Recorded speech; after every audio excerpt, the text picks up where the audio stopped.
바이블 GPS 제83일입니다. 성경을 읽는 바른 자세. 믿음이 무엇일까요? 사실 믿음이 없는 사람은 없습니다. 하나님이 계신다는 것을 믿는 것도 안 계신다고 믿는 것도 다 믿음입니다.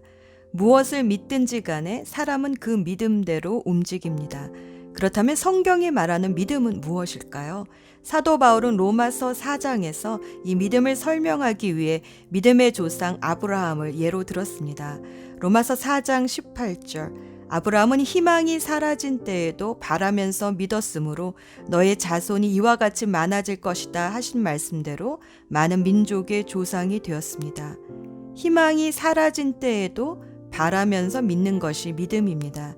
아브라함이 처음부터 이 믿음을 가진 것은 아니었습니다. 자녀를 주시겠다는 하나님의 약속을 자기 식대로 해석하여 여종 하갈을 취해 이스마엘을 낳았기 때문입니다. 하지만 로마서 4장 19절에서 20절 말씀을 보면 그의 믿음은 점점 더 약해지는 것이 아니라 세월이 갈수록 그의 믿음은 점점 굳세어져서 하나님께 영광을 돌렸습니다. 어떻게 하면 점점 더 약해지는 믿음이 아니라 점점 더 굳세어지는 믿음을 가질 수 있을까요? 의심하지 않으면 됩니다. 의심이란 헬라어로 디아크리노라고 하는데 뜻은 어떤 기준을 가지고 판단하고 분석한다는 뜻이랍니다. 의심이 무조건 나쁜 것은 아닙니다. 사실 모든 믿음은 반드시 의심의 과정을 거쳐서 가게 됩니다. 하나님은 안 계신다고 믿었다가 은혜가 들어오면 의심이 생깁니다. 하나님이 정말 안 계신 걸까? 이 기도 응답은 하나님이 주신 것은 아닐까? 그러면서 믿음이 바뀝니다.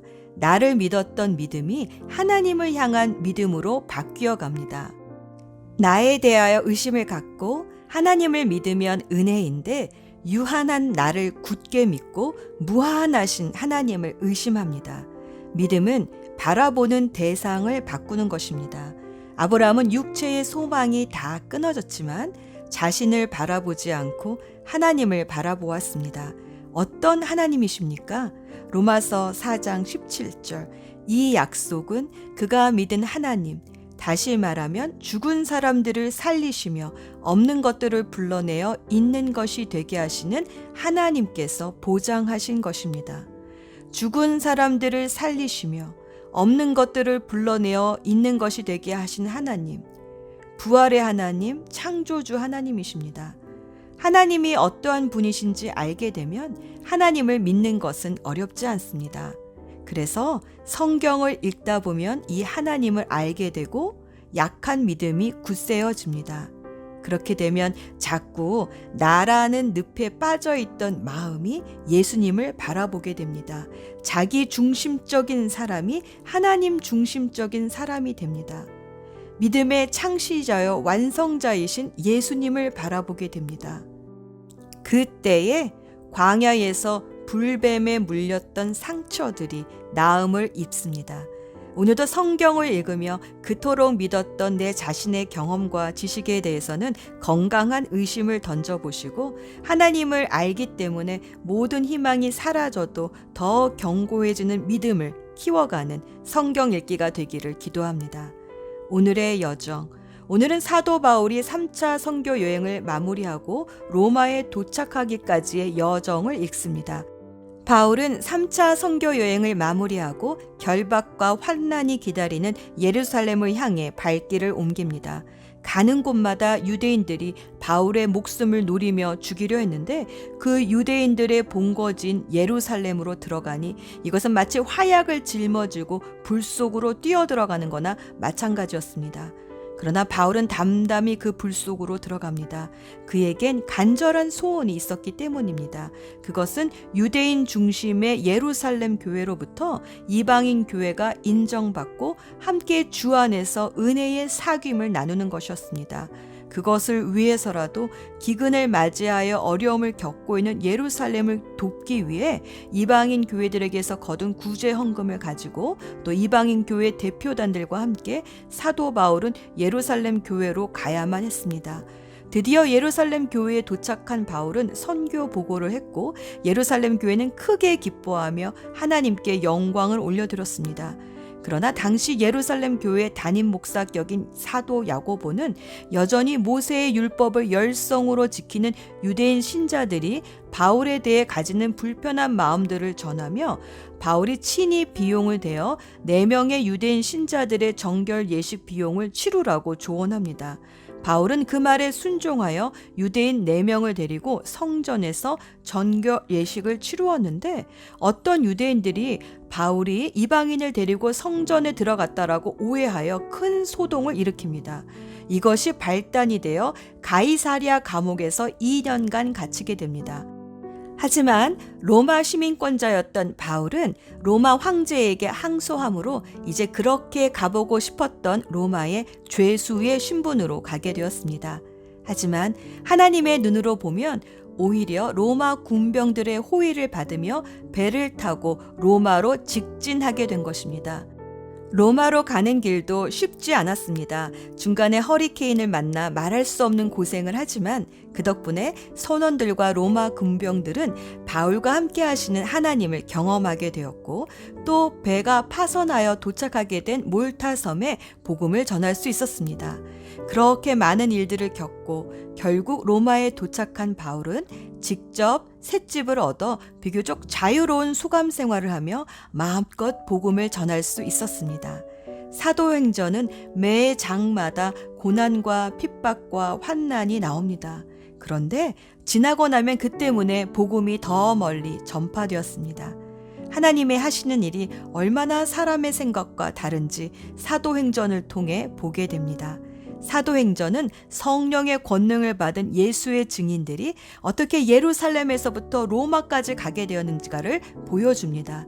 당시의 사람들이 생각하기에 세상 끝은 로마였습니다. 하지만 지금 우리의 끝은 어딜까요? 사도행전은 다른 서신서와는 다르게 맺은 말이 없습니다. 마치 사도행전이 끝나지 않고 계속 진행되고 있구나라는 느낌이 듭니다. 예수 전망대. 사도행전은 예수님의 승천 후 이제 복음서에서 하셨던 예수님의 지상 사역을 예수님의 제자들이 어떻게 이어갔는가를 기록하고 있습니다. 예수님의 일생을 4단어로 요약하라면 성육신, 십자가, 부활, 그리고 승천입니다. 그런데 왜 예수님은 승천해야 하셨을까요? 이왕 부활하신 김에 제자들과 같이 이 지상 사역을 함께 해주시면 더 좋지 않았을까요? 예수님도 이런 우리의 마음을 아시고 제자들에게 이렇게 말씀하셨습니다.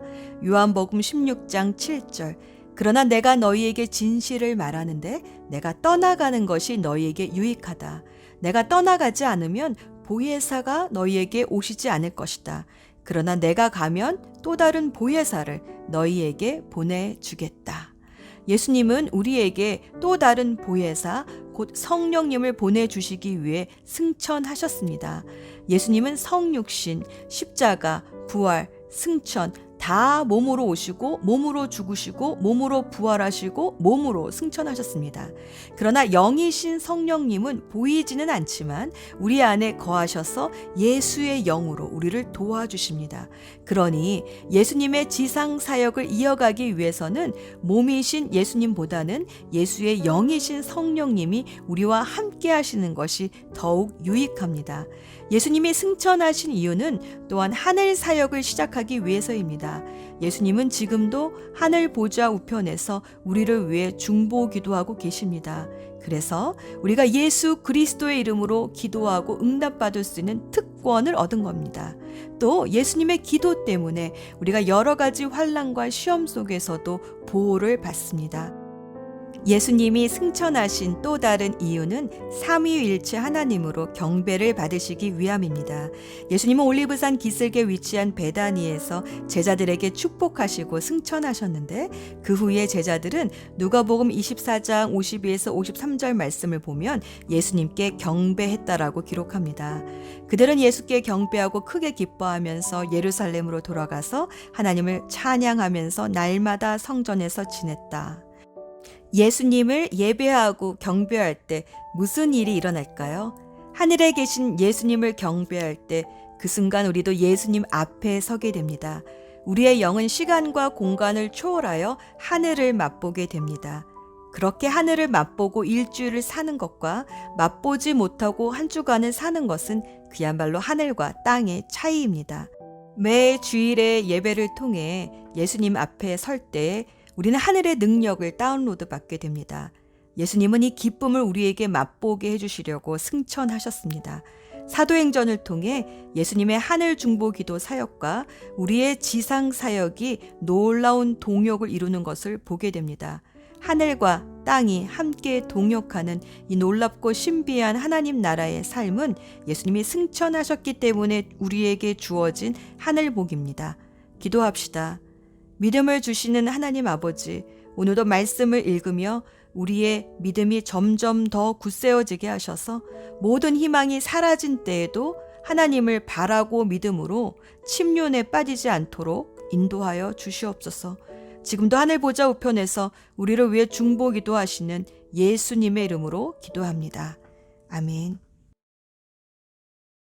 사도행전 20장. 그는 배를 타고 시리아로 가려 했으나 유대인들이 그를 해치려는 음모를 꾸몄기 때문에 마케도니아를 거쳐서 시리아로 돌아가기로 작정했습니다. 그때 바울과 동행한 사람은 베레아 사람 부로의 아들 소바더와 데살로니가 사람 아리스다고와 세군도와 더베 사람 가이오와 디모데와 아시아 사람 두기고와 드로비모였습니다. 이들은 드로아에 먼저 가서 우리를 기다리고 있었습니다. 우리는 무교절이 지난 뒤에 빌립보에서 배를 타고 5일 만에 드로아에서 그들을 만나 그곳에서 7일 동안을 머물렀습니다. 안식일 다음 날 우리가 교제의 식사를 나누기 위해 모였을 때에 바울이 설교를 시작했습니다. 그는 다음 날에 떠나기로 되어 있어서 한밤중까지 신자들에게 설교를 계속했습니다. 우리가 모인 다락방에는 등불을 많이 켜놓았습니다. 유드고라고 하는 청년이 창문에 자리 잡고 앉아 있었는데 바울의 말이 너무 오래 계속되자 잠이 들어 그만 3층에서 떨어졌습니다. 사람들이 그를 일으켜보니 이미 죽어 있었습니다. 바울이 내려가 유드고 위에 엎드려 그를 껴안고 말했습니다. 걱정하지 마십시오. 이 청년이 아직 살아있습니다. 바울은 다시 위층으로 올라가서 빵을 떼어 먹은 후에 날이 새도록 오랫동안 설교를 하고 떠나갔습니다. 사람들은 살아난 젊은이를 집으로 데려가면서 큰 위로를 받았습니다. 우리는 먼저 배를 타고 아소로 항해하였습니다. 아소에 도착해서 바울을 그 배에 태울 생각에서였습니다. 이런 계획을 세운 것은 바울이 걸어서 아소까지 가겠다고 했기 때문입니다. 우리는 아소에서 바울을 만나서 그를 배에 태워 미둘레네로 갔습니다. 이튿날에는 미둘레네를 떠나 기오에서 가까운 곳에 이르렀고 다음날 사모로 건너갔다가 그 다음날 밀레도에 도착했습니다. 바울은 아시아 지방에서 너무 오랜 시간을 보내지 않으려고 에베소를 들르지 않고 지나가려고 했습니다. 그는 가능하다면 오순절 안에 예루살렘에 도착하려고 서둘렀습니다. 바울이 밀레도에서 에베소로 사람을 보내어 교회 장로들을 불렀습니다. 장로들이 오자 바울은 그들에게 이렇게 말했습니다. 내가 아시아에 온 첫날부터 여러분과 함께 지내면서 어떻게 생활해 왔는지 여러분들은 잘 아실 겁니다. 그동안 나는 유대인들이 지어낸 모함으로 몹시 고통을 당했습니다. 그러나 나는 언제나 겸손히 때로는 눈물을 흘리며 주님을 섬겼습니다. 나는 여러분에게 유익이 되는 것이라면 무엇이든 주저하지 않고 전파하였습니다. 나는 그것을 공중 앞에서나 여러분의 집에서 여러분을 가르쳤습니다. 유대인들과 그리스인들 모두에게 회개하고 하나님께 돌아올 것과 우리 주 예수님을 믿으라고 선포했습니다. 그러나 이제 나는 성령의 명령에 따라 예루살렘으로 갑니다. 그곳에서 내게 무슨 일이 닥칠지 나는 알지 못합니다. 다만 내가 아는 것은 어느 도시에 가든지 감옥과 환란이 나를 기다리고 있다고 성령께서 내게 경고해 주셨다는 사실뿐입니다. 그러나 나는 내 목숨을 아깝게 생각하지 않습니다. 예수님께로부터 받은 사명, 곧 사람들에게 하나님의 은혜의 복음을 전하는 일을 다 마칠 수만 있다면 말입니다. 나는 여러분과 함께 있는 동안 줄곧 하나님의 나라를 전했습니다. 이제 나의 설교를 들으신 여러분 중에는 나의 얼굴을 다시 볼 수 있는 사람이 아무도 없으리라는 것을 나는 압니다. 그러므로 오늘 여러분에게 엄숙히 선언합니다. 여러분 가운데 설령 누군가 구원받지 못하는 사람이 있다고 하더라도 내게는 책임이 없습니다. 그것은 내가 주저하지 않고 하나님의 모든 뜻을 여러분에게 전해주었기 때문입니다. 여러분은 자신들과 모든 맡겨진 양떼를 잘 살피고 그들을 잘 돌보십시오. 성령께서 여러분을 감독자로 세우셔서 하나님께서 자기 아들의 피로 사신 교회를 돌보게 하셨습니다. 내가 떠난 뒤에 어떤 사람들이 사나운 이리처럼 교회에 들어와서 양떼를 해치려 할 것을 나는 압니다. 또한 여러분 가운데서도 진리를 왜곡되게 말하고 제자들을 유혹하여 자기를 따르게 하는 사람들도 나타날 것입니다. 그러므로 깨어 있으십시오. 내가 3년 동안을 밤낮으로 때로는 눈물을 흘리며 여러분 한 사람 한 사람에게 쉬지 않고 교훈한 것을 기억하십시오. 이제 나는 하나님과 하나님의 은혜의 말씀에 여러분을 맡깁니다. 그 말씀은 여러분을 능히 세울 수 있고 모든 거룩한 백성들과 함께 기업을 받을 수 있는 말씀입니다. 나는 그 누구의 금이나 은이나 옷을 탐낸 적이 없습니다. 여러분 자신도 아시듯이 나는 언제나 직접 일을 해서 나와 내 일행에게 필요한 것을 마련했습니다. 나는 모든 일에서 여러분에게 모범을 보였습니다. 여러분은 저처럼 열심히 일해서 약한 사람을 도와야 합니다. 또한 주는 것이 받는 것보다 복이 있다고 하신 주 예수님의 말씀을 기억해야 합니다. 바울은 이 말을 마친 뒤에 무릎을 꿇고 모든 사람들과 함께 기도했습니다. 그들은 다 바울을 껴안고 작별의 입맞춤을 하면서 울었습니다. 특히 그들은 다시는 자기를 보지 못하리라는 바울의 말을 듣고 슬퍼하였습니다. 그리고 그들은 배 타는 곳까지 바울을 배웅했습니다.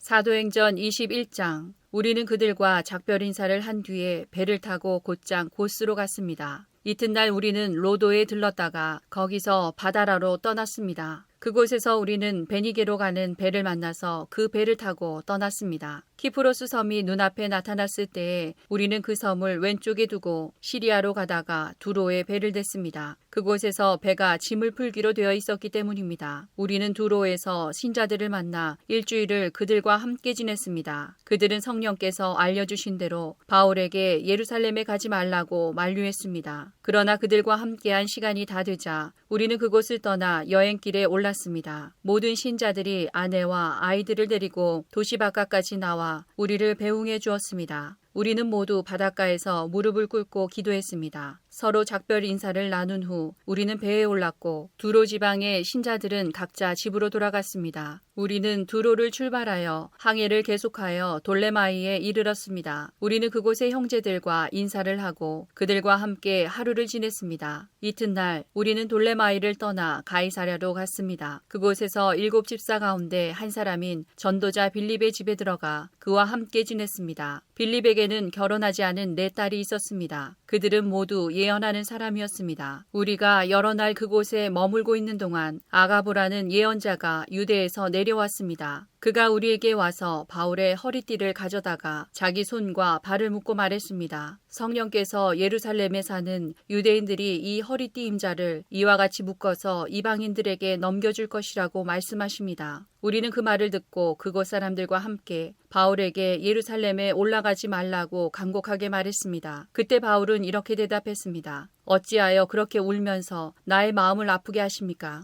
나는 예루살렘에서 묶이는 것뿐만 아니라 주 예수님의 이름을 위해 죽는 것까지도 각오하고 있습니다. 바울이 우리의 권함을 받아들이려 하지 않았기 때문에 우리는 주님의 뜻대로 되기를 바랍니다 라고만 말하고 더 이상 아무 말도 하지 않았습니다. 이렇게 여러 날이 지난 뒤 우리는 떠날 준비를 하여 예루살렘을 향해 출발했습니다. 가이사랴 출신 제자들 몇 사람도 우리와 함께 갔습니다. 그들은 키프로스 사람 나손의 집으로 우리를 데려가 거기에서 묵을 수 있게 해주었습니다. 나손은 오래전에 신자가 된 사람이었습니다. 우리가 예루살렘에 도착하자 형제들이 우리를 반갑게 맞아주었습니다. 이튿날 바울은 우리와 함께 야고보를 방문했습니다. 그 자리에는 장로들도 다 모여 있었습니다. 바울은 그들에게 인사를 하고 하나님께서 그의 선교로 이방인들에게 행하신 일을 낱낱이 들려주었습니다. 그들은 바울의 말을 듣고 하나님께 영광을 돌렸습니다. 그리고 바울에게 이렇게 말했습니다. 형제님, 아시겠지만 유대인 가운데 신자가 된 사람이 수만 명입니다. 그들은 모세의 율법을 지키는 일에 매우 열성입니다. 그런데 그 유대인들 사이에서는 당신이 이방인들과 어울려 사는 유대인들에게 모세의 율법에서 떠나 자녀에게 할례 할례도 행하지 말고 유대의 관습도 지키지 말라고 가르쳤다는 소문이 돌고 있습니다. 그러니 어떻게 하면 좋겠습니까? 틀림없이 그들은 당신이 이곳에 왔다는 소식을 듣게 될 것입니다. 그러니 우리가 일러주는 대로 하십시오. 우리 중에 하나님께 서약을 한 사람이 4명 있습니다. 이 사람들을 데리고 가서 함께 정결 의식을 행하십시오. 그리고 형제께서 그들의 머리를 깎는 값을 대주십시오. 그러면 그들이 그대에 대한 소문이 모두 사실이 아니고 그대도 율법을 지키며 살고 있다는 것을 알게 될 것입니다. 이방인 신자들에 대해서는 우리가 이미 그들에게 편지를 써서 우상에게 바치는 음식과 피와 목졸라 죽인 짐승의 고기를 먹지 말 것과 음란한 행동을 멀리할 것을 부탁한 적이 있습니다.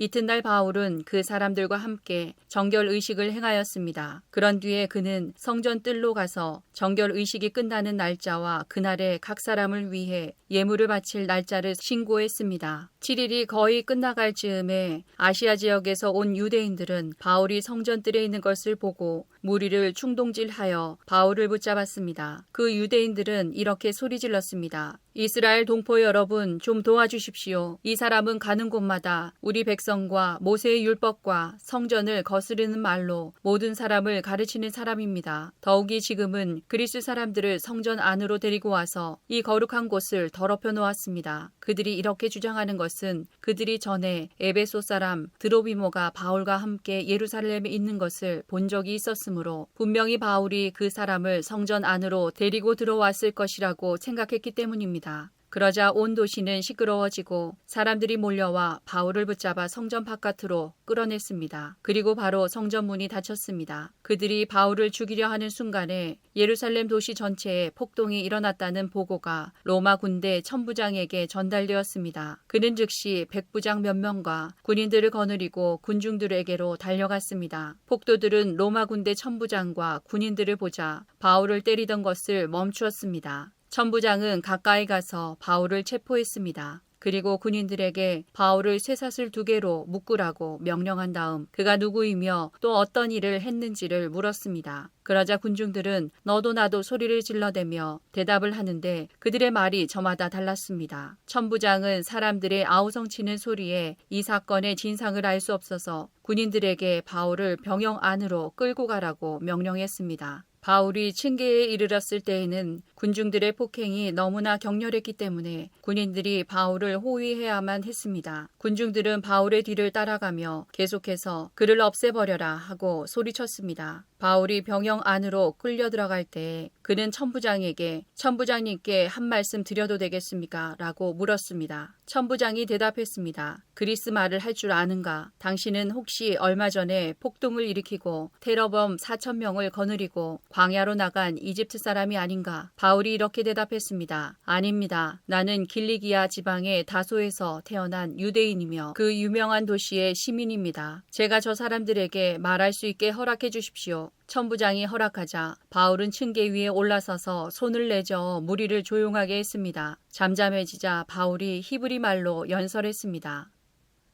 사도행전 22장 저희 아버지와 형제가 되시는 여러분, 이제 제가 해명해 드리겠으니 잘 들어주시기 바랍니다. 그들은 바울이 히브리 말로 연설하는 것을 듣고는 더 조용해졌습니다. 바울은 말을 계속했습니다. 나는 유대인입니다. 길리기아 지방의 다소에서 태어났지만 이 도시에서 자랐고 가말리엘의 제자로서 그 밑에서 우리 조상의 율법대로 엄격한 교육을 받았습니다. 나는 오늘 여기 모인 모든 사람들처럼 하나님에 대해 열심히 있었습니다. 나는 예수의 도를 따르는 사람들을 핍박하여 그들을 죽이기까지 했으며 남자든 여자든 가리지 않고 그들을 붙잡아 감옥에 넣었습니다. 대제사장과 모든 장로들이 내 말이 사실이라는 것을 증언해 줄 것입니다. 나는 그들에게서 다마스커스에 있는 형제들에게 보내는 공문서를 받았습니다. 그래서 나는 그곳에 있는 신자들을 붙잡아 예루살렘으로 데려와서 벌을 받게 하려고 다마스커스로 떠났습니다.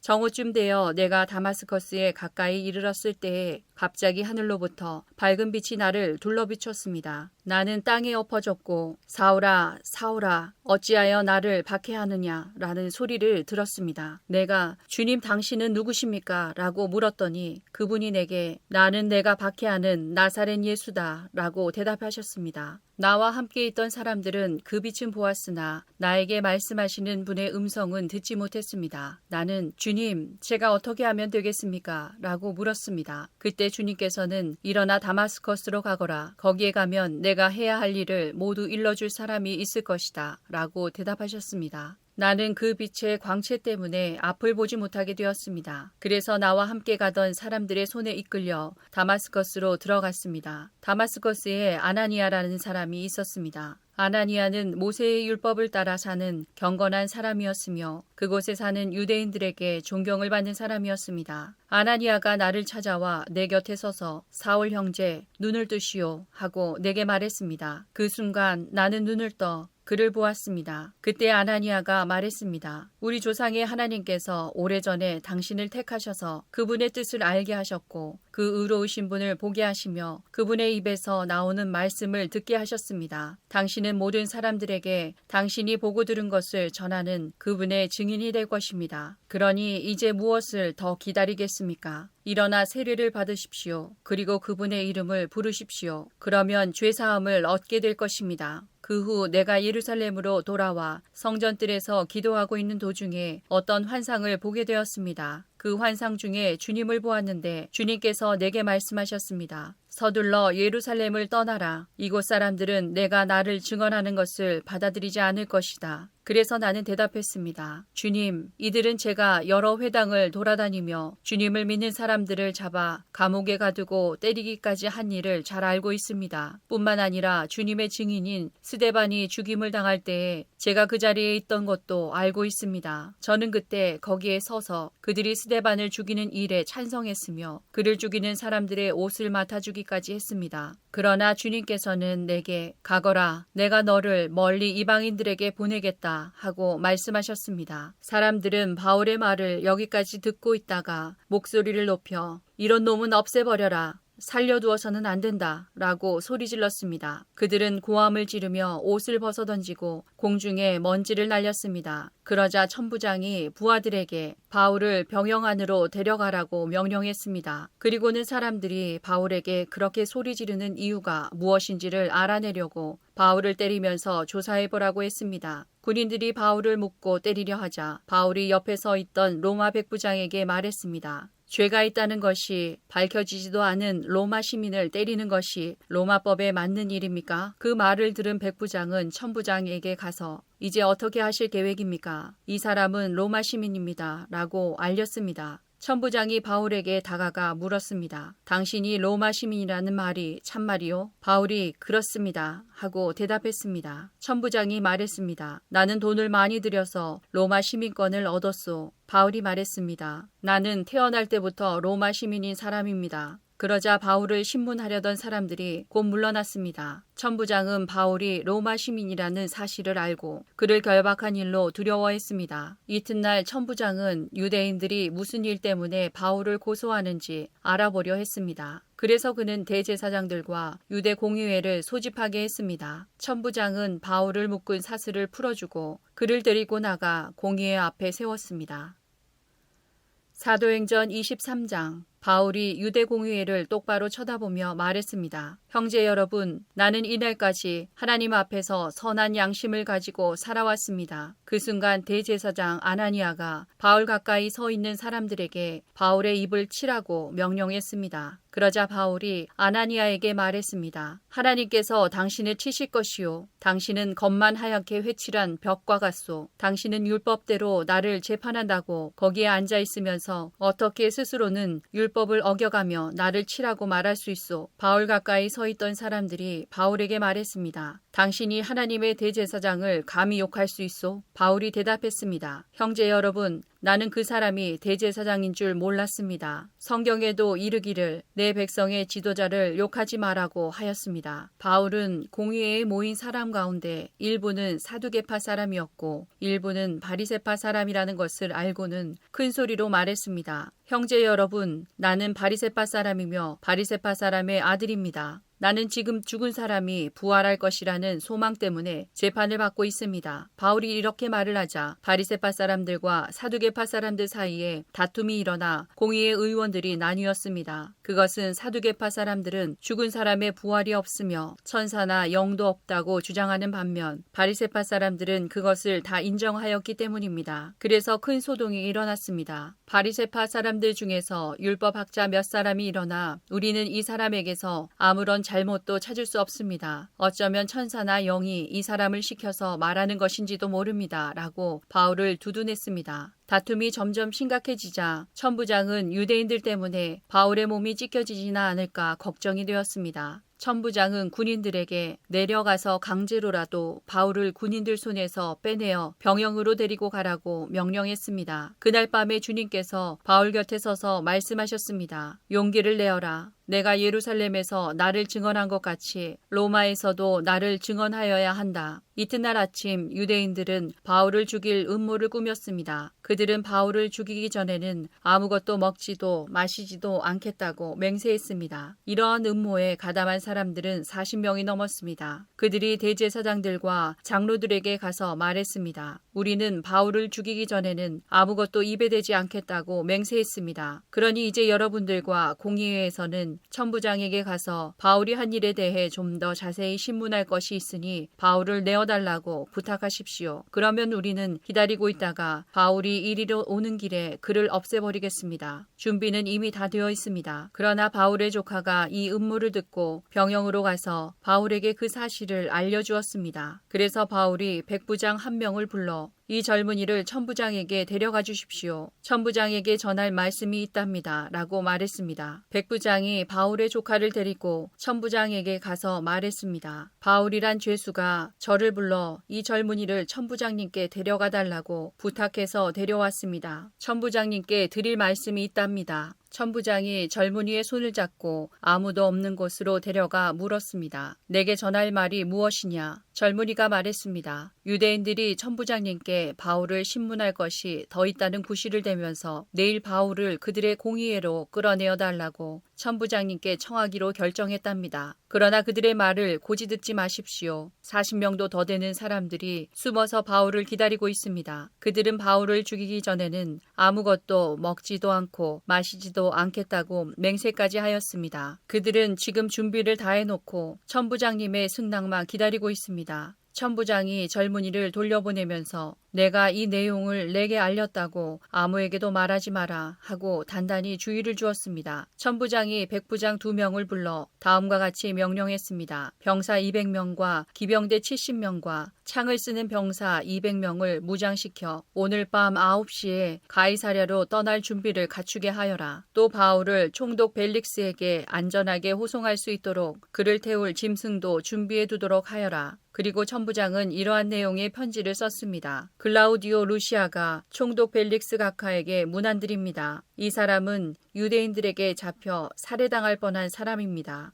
그런데 저는 이 사람이 로마 시민이라는 것을 알고는 제 병사들을 데리고 가서 그를 구했습니다. 저는 유대인들이 무슨 일로 이 사람을 고소하는지 알고 싶어 그들의 공의회로 이 사람을 데려갔습니다. 거기서 저는 그들이 이 사람을 고소하는 것이 그들의 율법에 관한 것일 뿐 이 사람에게는 사형을 당하거나 감옥에 갇힐 만한 죄가 없다는 것을 알았습니다. 그런데 유대인들이 이 사람을 죽이려는 음모를 꾸민다는 정보를 듣고 저는 곧바로 이 사람을 가깝게 보내는 것입니다. 그리고 그 유대인들에게도 이 사람에 대해 고소할 말이 있으면 가깝게 직접 하라고 일러두었습니다. 군인들은 명령대로 그날 밤으로 바울을 데리고 안디바드리까지 갔습니다. 이튿날에는 기병대에게 바울을 가이사랴로 호송하라고 부탁하고 다른 군인들은 예루살렘에 있는 병영으로 돌아갔습니다. 기병대는 가이사랴에 도착하여 총독에게 편지를 전달하고 바울도 그에게 넘겨주었습니다. 총독은 편지를 읽고 나서 바울에게 어느 지방 사람이냐고 물었습니다. 총독은 바울이 길리기아 사람이라는 것을 알고는 바울에게 이렇게 말했습니다. 그대를 고소하는 사람들이 도착하면 그때 그대의 말을 들어보겠소. 그리고는 바울을 헤롯이 지은 왕궁에 가두어 지키라고 명령을 내렸습니다.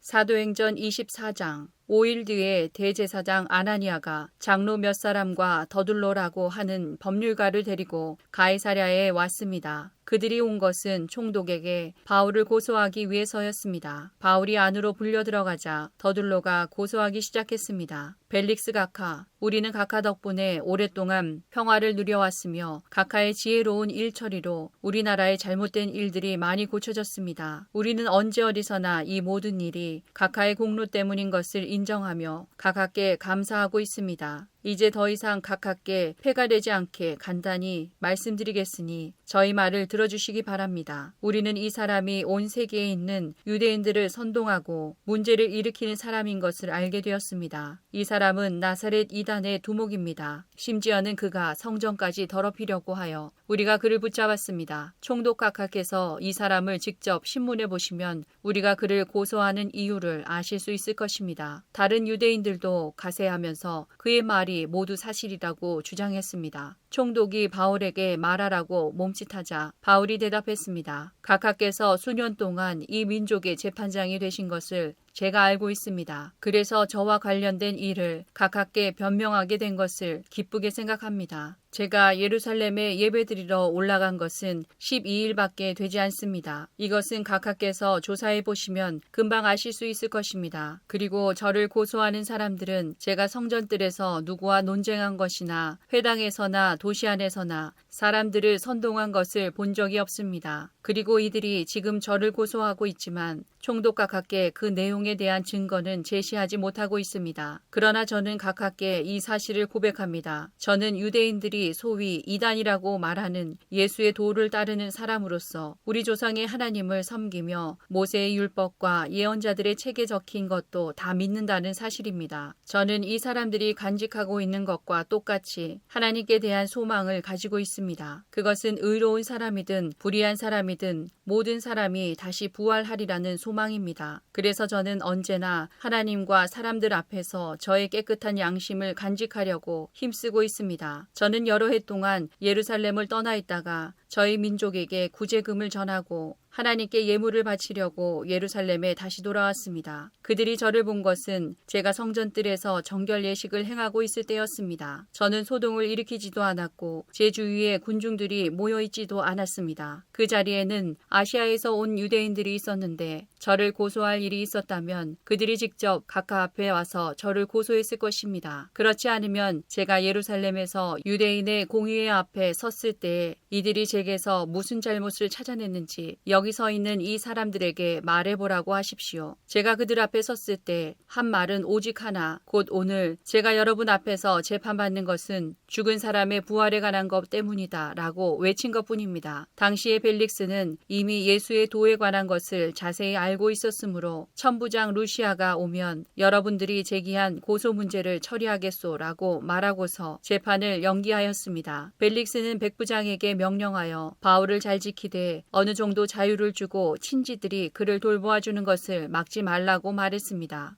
며칠 뒤에 벨릭스는 유대인인 자기 아내 드루실라와 함께 와서 바울을 불러내어 그리스도 예수를 믿는 것에 관한 가르침을 들었습니다. 그러나 바울이 정의와 절제하는 일과 장차 임할 심판에 대해 이야기하자 벨릭스는 두려워하며 지금은 그만하고 가시오. 시간이 나면 다시 그대를 부르겠소 라고 말했습니다. 그러면서도 벨릭스는 바울에게서 돈을 받을 수 있지는 않을까 하는 기대감에 바울을 자주 불러내어 함께 이야기를 나누었습니다. 2해가 지난 후에 보르기오 베스도가 벨릭스의 후임으로 총독이 되었습니다. 그런데 벨릭스는 유대인들에게 환심을 사려고 바울을 그대로 감옥에 가두어 두었습니다.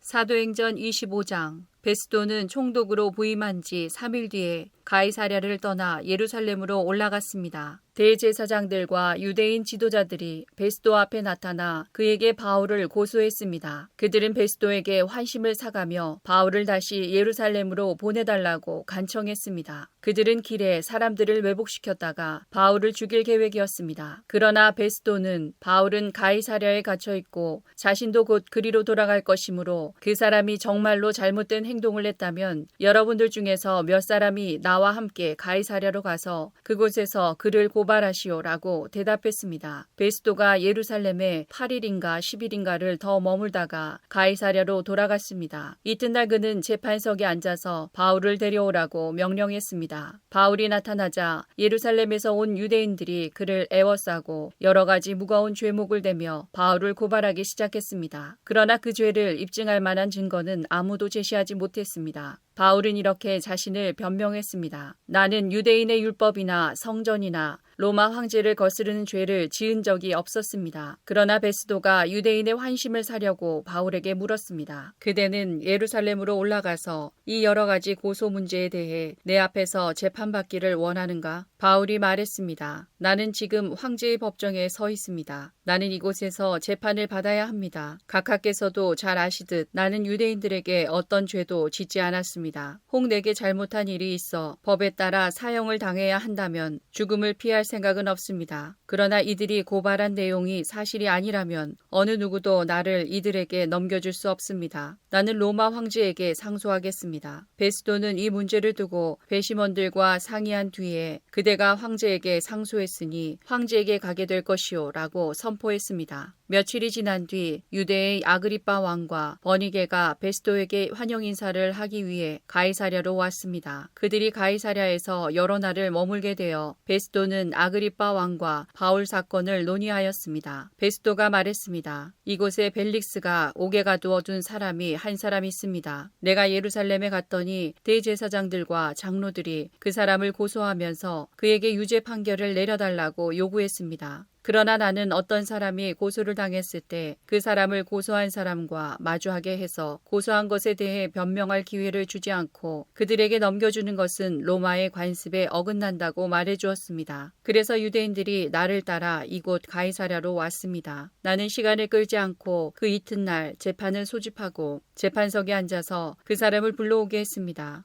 유대인들이 일어나 그를 고발하며 죄목을 늘어놓았지만 내가 예상했던 것만큼 악한 죄는 없었습니다. 그들이 바울과 논쟁을 한 것은 간단히 말해서 그들의 종교에 관한 것과 예수라는 어떤 죽은 자에 관한 것이었습니다. 바울은 그 자가 살아있다고 주장합니다. 나는 이와 같은 문제를 어떻게 조사해야 할지 몰라 망설이다가 바울에게 예루살렘으로 가서 이 문제에 대해 재판받기를 원하느냐고 물어보았습니다. 그러나 바울이 황제에게 판결을 받을 때까지 그대로 갇혀 있겠다고 해서 나는 바울을 로마에 계신 황제에게 보낼 때까지 그를 가두어 두라고 명령했습니다. 그러자 아그리빠가 베스도에게 나도 그 사람의 말을 듣고 싶소라고 말했습니다. 베스도는 내일 그의 말을 들을 수 있게 하겠습니다 라고 대답했습니다. 이튿날 아그리빠와 버니게는 화려한 행렬을 갖추고 군대 지휘관들과 그 도시의 유지들과 함께 재판정에 나타났습니다. 베스도가 명령하자 바울이 끌려 나왔습니다. 그때 베스도가 말했습니다. 아그리빠 왕 전하, 그리고 이 자리에 함께하신 여러분, 이 사람을 보십시오. 이 사람은 이곳과 예루살렘에 있는 모든 유대인들이 살려두어서는 안 된다고 소리치면서 나에게 고소한 사람입니다. 그러나 내가 판단하기에 그는 죽임을 당할 만한 죄를 범하지 않았습니다. 그런데 그가 황제에게 상소하였으므로 그를 로마로 보내기로 결정했습니다. 하지만 이 사람에 관해서 황제께 써보낼 만한 자료가 내게는 없습니다. 그래서 이 사람을 여러분 앞에, 특별히 아그리빠 왕 앞에 불러낸 것입니다. 나는 여러분이 이 사람을 신문하면 황제께 보고할 자료가 생기지 않을까 기대하고 있습니다. 황제께 제수를 보내면서 그 죄목이 무엇인지 알리지 않는 것은 사리에 맞지 않는 일이라고 생각합니다.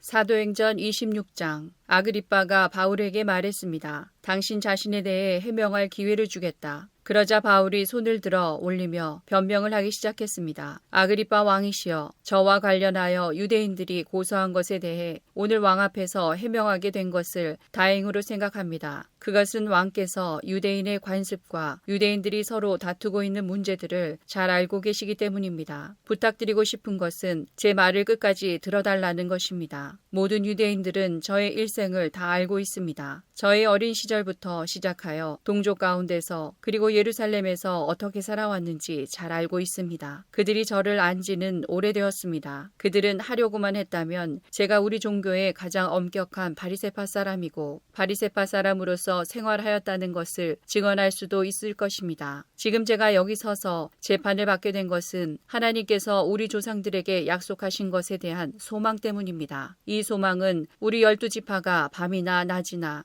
열심을 다해 하나님을 섬기면서 그 약속이 이루어지기를 바라는 것이었습니다. 왕이시여, 바로 이 소망 때문에 저는 유대인들에게 고발을 당한 것입니다. 여러분은 어찌하여 하나님께서 죽은 사람을 살리시는 것이 믿지 못할 일이라고 생각하십니까? 한때는 저 역시 나사렛 예수의 이름을 반대하는 일에 온 힘을 쏟아야 한다고 확신했던 사람입니다. 제가 예루살렘에서 했던 일이 그런 일이었습니다. 저는 대제사장들에게서 권한을 받아 많은 성도들을 감옥에 가두었습니다. 그리고 그들을 죽이는 일에 찬성했습니다. 저는 회당마다 찾아다니면서 여러 번 그들을 처벌했으며 강제로 예수님을 저주하게 했습니다. 그들을 향한 저의 분노가 어찌나 심하였던지 저는 다른 도시에까지 찾아다니면서 그들을 박해하기도 했습니다. 그러다가 한 번은 대제사장들에게서 권한을 위임받아 다마스커스로 가게 되었습니다. 왕이시여, 저는 그곳을 향해 가다가 정오쯤 되어 하늘에서 해보다 더 밝은 빛이 저와 제 일행을 둘러 비추는 것을 보았습니다. 우리는 모두 땅에 엎어졌습니다. 그때 저는 히브리 말로 사울아, 사울아, 내가 어찌하여 나를 박해하느냐? 가시돋친 채찍을 발로 차보아야 너만 다칠 뿐이다. 라는 음성을 들었습니다. 제가 주님, 당신은 누구십니까? 라고 묻자 주님께서는 이렇게 말씀하셨습니다. 나는 내가 박해하는 예수다. 일어나라. 발을 딛고 서라. 내가 이렇게 내게 나타난 것은 너를 나의 일꾼으로 삼아 내가 본 것과 앞으로 내가 내게 보여줄 것을 사람들에게 증언하도록 하기 위해서이다. 내가 너를 이 백성과 이방인들에게서 구원할 것이며 너를 이방인에게로 보내어 그들의 눈을 뜨게 하고 어둠에서 빛으로 사탄의 세력에서 하나님께로 돌아오게 하겠다. 그리하여 그들의 죄를 용서받을 수 있게 하고 또 나를 믿어 거룩하게 된 백성들과 한자리에 들게 하겠다. 아그리빠 왕이시여, 저는 하늘로부터 받은 이 환상에 복종하지 않을 수 없었습니다. 저는 처음에는 다마스커스 사람들에게, 그 다음에는 예루살렘과 유대 지방의 모든 사람들에게, 나중에는 이방인들에게까지 회개하고 하나님께 돌아와서 회개한 모습을 행동으로써 보이라고 선포했습니다. 이런 일들 때문에 유대인들이 저를 성전에서 붙잡아 죽이려고 했습니다. 그러나 저는 이날까지 하나님의 도우심을 받아왔습니다. 그래서 지금 제가 본 것을 이 자리에서 높은 사람이나 낮은 사람이나 모든 사람들에게 증언하고 있습니다. 저는 모세와 예언자들이 앞으로 일어나리라고 예언한 것 이외에는 아무것도 말하지 않았습니다. 모세와 예언자들은 그리스도께서 고난을 당하신다는 것과 죽은 자들 가운데서 먼저 부활하실 것과 자기 백성과 이방인들에게 빛을 선포하실 것을 예언했습니다. 바울이 이런 식으로 변명하자 베스도가 바울을 향해 큰 소리로 바울아, 내가 미쳤구나. 너의 많은 학식 때문에 내가 미쳐버렸다. 라고 말했습니다. 그러나 바울은 이렇게 대답했습니다. 베스도 각하, 저는 미치지 않았습니다. 제가 드린 말은 다 사실입니다. 전부 맑은 정신으로 하는 말입니다. 아그리빠 왕이 이 사실을 알고 계시므로 제가 거리낌 없이 말씀드릴 수 있었던 것입니다. 이 일은 어느 한 구석에서 일어난 일이 아니기 때문에 어느 하나도 왕이 모르실 리가 없다고 저는 확신합니다. 아그리빠 왕이시여, 예언자들의 말을 믿으십니까? 믿으시는 줄 압니다. 그러자 아그리빠 왕이 바울에게 말했습니다. 그토록 짧은 시간에 나를 설득하여 그리스도인이 되게 할 수 있다고 생각하는가? 바울이 대답했습니다. 짧은 시간이든 긴 시간이든 왕뿐만 아니라 지금 제 말을 듣고 있는 모든 사람들이 이렇게 결박된 것 말고는 저처럼 되기를 하나님께 기도합니다.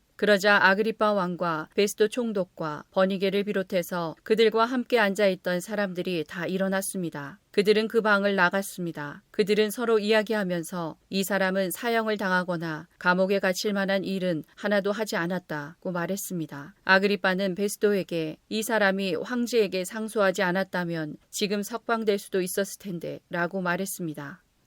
사도행전 27장 우리가 배를 타고 이탈리아로 가기로 결정되자 그들은 황제부대 소속 율리오라는 백부장에게 바울과 다른 죄수들을 넘겨주었습니다. 우리는 아드라무떼노에서 온 배를 타고 떠났습니다. 그 배는 아시아 지방의 여러 항구를 거쳐 가는 배였습니다. 데살로니가 출신의 마케도니아 사람인 아리스다고가 우리와 함께 가게 되었습니다. 이튿날 우리는 시돈에 도착했습니다. 율리오는 바울에게 매우 친절했습니다. 그는 바울이 자유롭게 친구들에게 갈 수 있게 해주었고 그들이 바울에게 쓸 것을 줄 수 있게 하였습니다. 시돈을 떠나 항해를 계속하려고 했을 때 맞바람이 세차게 불어와 키프로스 섬에 바짝부터 항해해야 했습니다. 우리는 길리기아와 밤빌리아 앞바다를 가로질러 항해한 후에 루기아 지방의 무라에 도착했습니다. 그곳에서 로마 군대 백부장은 알렉산드리아를 떠나 이탈리아로 가는 배를 발견하고 우리를 그 배에 태웠습니다. 우리는 며칠 동안 천천히 항해한 끝에 간신히 니도 앞바다에 이르게 되었습니다. 맞바람이 너무 세차게 불어와 우리가 가려던 항로로 더 이상 나아갈 수 없어서 살몬의 맞은편에 있는 크레타 섬을 끼고 항해하였습니다. 우리는 해안가를 따라 어렵게 항해하여 라세아라는 도시에서 가까운 아름다운 항구라 하는 곳에 도착하였습니다. 시간을 많이 빼앗긴 데다가 이미 금식 기간도 지나 더 이상 항해하는 것이 위험했으므로 바울이 그들에게 충고했습니다. 여러분, 계속해서 항해를 하다가는 큰 어려움을 겪게 될 것이라고 생각합니다. 배와 짐만 손실되는 것이 아니라 우리 목숨까지도 잃게 될 것입니다. 그러나 백부장은 바울의 말을 듣기보다는 선장과 선주의 말을 더 믿었습니다. 그 항구는 겨울을 보내기에는 적당하지 못한 항구였기 때문에 사람들은 대부분 그곳을 떠나 베닉스에 가서 겨울을 보내고 싶어 했습니다. 베닉스는 크레타 섬에 있는 항구 도시인데 남서쪽과 북서쪽을 향해 위치한 곳이었습니다. 마침 남쪽에서 순풍이 불기 시작하자 사람들은 자기들의 계획대로 되리라고 생각했습니다. 그래서 그들은 닻을 올리고 크레타 섬 해안을 따라 항해하기 시작했습니다.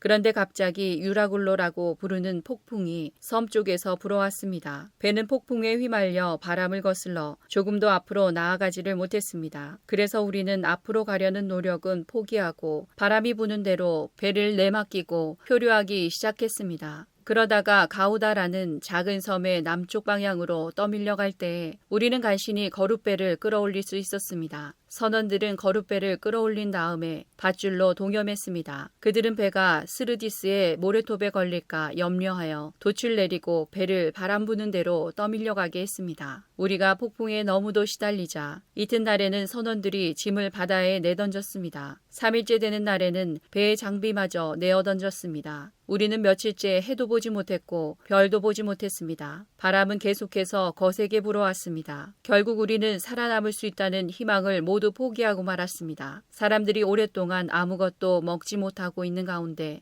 바울이 일어나 그들에게 말했습니다. 여러분, 내가 크레타 섬을 떠나지 말자고 한 말을 들었어야 했습니다. 그랬다면 이런 손해를 입지 않았을 것이고 물건을 잃어버리지도 않았을 것입니다. 하지만 여러분, 이제 제가 권합니다. 용기를 내십시오. 이 배만 잃을 뿐 여러분 중에는 한 사람도 목숨을 잃지 않을 것입니다. 지난밤에 나의 주님이요 내가 섬기는 하나님의 천사가 내 곁에 나타나 이렇게 말해주었습니다. 바울아, 두려워하지 마라. 너는 반드시 황제 가이사 앞에 서야 한다. 하나님께서 너와 함께 항해하는 모든 사람들의 목숨을 너에게 맡겨주셨다. 그러니 여러분, 용기를 내십시오. 나는 하나님을 믿습니다. 모든 일이 하나님의 천사가 내게 말씀하신 대로 이루어질 것입니다. 우리는 반드시 어떤 섬에 밀려가 닿게 될 것입니다. 14일 되던 밤에 우리는 아드리아 바다에서 표류하였습니다. 한밤중에 선원들은 우리가 어떤 섬에 가까워지고 있음을 느꼈습니다. 그래서 물 깊이를 재어보니 약 40m였고 조금 더 가서 다시 재어보니 이번에는 약 30m였습니다. 우리는 혹시 암초에 걸리지는 않을까 염려가 되어 단 4개를 물에 던져놓고 날이 밝기를 기다렸습니다. 그런데 선원 몇 사람이 배에서 빠져나갈 속셈으로 배 앞쪽에 닻을 더 내린다는 구실로 거룻배를 물에 내렸습니다. 그러자 바울이 백부장과 군인들에게 이 사람들이 배에 남아있지 않으면 당신들마저 구조되지 못합니다. 라고 말했습니다. 그래서 군인들이 밧줄을 끊어서 거룻배를 떼어버렸습니다. 날이 밝을 무렵 바울은 모든 사람에게 음식을 먹으라고 권하면서 말했습니다. 지난 14일 동안 여러분은 마음을 졸이며 지금까지 아무것도 먹지 않고 지냈습니다. 하지만 이제는 음식을 드십시오. 그래야 살아남을 수 있습니다. 여러분 중에 그 누구도 머리카락 하나도 잃지 않을 것입니다. 바울은 이 말을 하고서 모든 사람 앞에서 빵을 들어 하나님께 감사 기도를 드리고 빵을 떼어 먹기 시작했습니다. 그러자 사람들도 용기를 얻어 음식을 먹었습니다. 배 안에 있던 사람들은 모두 276명이었습니다. 사람들은 음식을 배불리 먹고 나서 식량을 바다에 던져 배를 가볍게 했습니다. 날이 밝았습니다. 사람들은 그곳이 어느 땅인지는 알 수 없었지만 그들의 눈에 모래밭이 있는 항만이 눈에 띄었습니다. 그래서 그들은 어떻게 해서든지 배를 모래밭에 대기로 작정하였습니다. 그들은 닷줄을 끊어서 닻을 바다에 내버리는 동시에 키를 묶은 밧줄을 풀었습니다. 그리고 앞돛을 올려서 바람을 타고 해안 쪽으로 배를 몰았습니다. 그러나 배는 두 물살이 만나는 곳에 들어가 모래톱에 걸리고 말았습니다. 뱃머리는 꼼짝도 하지 않고 배 뒤쪽은 거센 파도에 부딪혀 깨어졌습니다. 군인들은 죄수들이 헤엄쳐 도망칠까봐 그들을 죽이려고 계획을 짰습니다. 그러나 백부장 율리오는 바울을 살리고 싶어 했습니다. 그는 군인들이 죄수를 죽이지 못하도록 헤엄칠 수 있는 사람은 모두 바다로 뛰어들어 육지로 올라가라고 명령했습니다. 남은 사람들은 널빤지나 부서진 배 조각을 붙잡고 나가게 명령했습니다. 그들은 모두 무사히 육지로 올라왔습니다. 사도행전 28장. 우리는 육지에 무사히 오른 뒤에야 그 섬이 몰타섬이라는 것을 알았습니다. 비가 오고 매우 추웠습니다. 섬 사람들은 우리에게 분에 넘치는 친절을 베푸며 불을 피워놓고 우리를 맞아주었습니다. 바울이 장작을 한 무더기 모아다가 불에 넣었는데 뜨거운 불 때문에 독사가 튀어나와 바울의 손을 물었습니다. 섬 사람들은 독사가 바울의 손에 매달려 있는 것을 보고 이 사람은 틀림없이 살인자다. 바다에서는 살아나왔는지 모르지만 정의의 신이 그를 살려두지 않을 것이다 라며 서로 수군거렸습니다. 그러나 바울은 그 뱀을 불 속에 떨어버렸고 아무런 해도 입지 않았습니다. 사람들은 바울의 몸이 부어오르거나 그가 갑자기 땅바닥에 쓰러져 죽으리라고 예상했습니다. 그런데 아무리 기다려도 바울에게 아무런 일이 일어나지 않자 그들은 바울을 달리 생각하게 되었습니다. 그들은 바울을 신이라고 불렀습니다. 그 근처에 그 섬의 주장인 보블리오가 땅을 소유하고 있었습니다. 그 사람이 우리를 자기 집으로 초대해서 3일 동안 친절하게 대접해 주었습니다. 때마침 보블리오의 아버지가 열병과 이질에 걸려 자리에 누워 있었습니다. 바울이 그를 찾아가 기도하고 그 사람의 몸에 손을 얹어 그를 낫게 하였습니다. 이 일이 있은 뒤에 그 섬에서 병을 앓고 있는 다른 사람들도 바울을 찾아와 고침을 받았습니다. 그 섬 사람들은 우리를 잘 대접해 주었습니다. 우리가 떠나려고 할 때 그들은 필요한 물건들을 배에 실어주었습니다. 석 달이 지난 후 우리는 그 섬에서 겨울을 보낸 알렉산드리아 배를 타고 뱃길에 올랐습니다. 그 배의 앞에는 쌍둥이 신 표시가 있었습니다. 우리는 수라구사에 배를 대고 3일 동안을 지냈습니다. 그곳을 떠나서는 레기온에 도착했습니다. 그 이튿날 남풍이 불어와서 그곳을 쉽게 벗어날 수 있었습니다. 이틀 만에 우리는 보디올에 닿았습니다. 거기서 우리는 신자들을 만나 그들의 초청을 받고 일주일 동안 그들과 함께 지냈습니다. 그런 뒤에 마침내 우리는 로마에 도착했습니다. 로마에 있는 형제들은 우리가 온다는 소식을 듣고 아비오 광장과 새 여관까지 우리를 마중하러 왔습니다. 바울은 그들을 보자 용기를 얻었으며 하나님께 감사했습니다. 우리가 로마에 도착했을 때 바울은 그를 지키는 군인 한 사람과 함께 혼자 지내도 된다는 허락을 받았습니다. 3일 뒤에 바울은 그곳의 유대인 지도자들을 불러 모았습니다. 그들이 모이자 바울은 이렇게 말했습니다. 동포 여러분, 나는 우리 백성이나 우리 조상들의 관습을 거스르는 일을 한 적이 없습니다. 그런데도 나는 예루살렘에서 붙잡혀 로마 사람들의 손에 넘겨졌습니다. 로마 사람들이 나를 신문했으나 내게는 사형을 당할 만한 죄가 없다는 것을 알고 나를 풀어주려 했습니다. 그런데 그곳의 유대인들이 반대해서 나는 로마에 와서 황제에게 상소할 수밖에 없었습니다. 그렇다고 해서 내 백성을 고발하려는 것은 아닙니다. 이런 이유로 여러분을 뵙고 말씀드리고자 오시라고 했던 것입니다. 내가 이렇게 사슬에 매인 것은 이스라엘의 소망 때문입니다. 유대인들이 바울에게 대답했습니다. 우리는 아직 유대로부터 당신에 관한 어떤 편지도 받은 적이 없습니다. 또 유대로부터 온 우리 형제들 중에서 앞에서 당신에 관한 나쁜 소문을 전하거나 당신을 나쁘게 말한 사람도 없습니다. 우리는 다만 당신 생각을 듣고 싶습니다. 우리가 알기로는 어디를 가도 당신 종파에 대해서 반대하는 사람이 많다고 합니다. 바울과 유대인들은 만날 날짜를 정했습니다. 그날이 되었을 때 더 많은 유대인들이 바울이 지내고 있는 곳으로 모였습니다. 바울은 아침부터 저녁까지 그들에게 하나님의 나라를 설명하고 선포했습니다. 또 모세와 예언자들의 글을 예로 들어서 그들이 예수에 관한 것을 믿게 하려 애썼습니다. 바울의 말을 믿는 사람들도 있었지만 믿지 않는 사람들도 있었습니다. 그들이 이처럼 의견이 갈린 채 헤어질 때에 바울이 한마디 말을 남겼습니다. 성령께서 예언자 이사야를 통해 여러분의 조상에게 말씀하신 것은 진리입니다. 이 백성에게 가서 말하여라. 너희가 듣기는 들어도 깨닫지 못하고 보기는 보아도 알지 못할 것이다. 이 백성의 마음이 무디어졌고 귀로는 듣지 못하며 눈은 감겼다. 이는 그들이 눈으로 보고 귀로 듣고 마음으로 깨닫고 내게 돌아와 고침을 받지 못하게 하려는 것이다. 그러므로 여러분은 하나님의 이 구원이 이방인들에게도 전파되었다는 것을 알아야 합니다. 그들은 들을 것입니다. 바울은 자기 셋집에서 꼬박 2년을 지내면서 자기를 찾아오는 사람들을 다 맞이하였습니다. 그는 담대하게 그리고 아무런 방해도 받지 않고 하나님의 나라를 전하고 주 예수 그리스도에 관해 가르쳤습니다.